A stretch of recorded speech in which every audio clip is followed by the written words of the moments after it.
సుందరి కోపంగా. మా ఫ్యామిలీలోకి అల్లుడిగా రావాలంటే పెట్టి పుట్టాలి తెలుసా? అయినా నా గురించి, నా ఫ్యామిలీ గురించి, మా నాన్న గురించి తెలుసుకోవాలి అంటే నీవింకో జన్మెత్తాలి. ఏంటి, మళ్ళీ వచ్చే జన్మక్కూడా ఈ సంతేనా నాకు?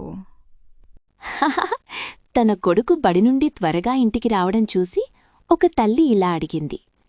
తల్లి: నాయనా, బడినుండి ఎందుకంత త్వరగా వచ్చేశావు?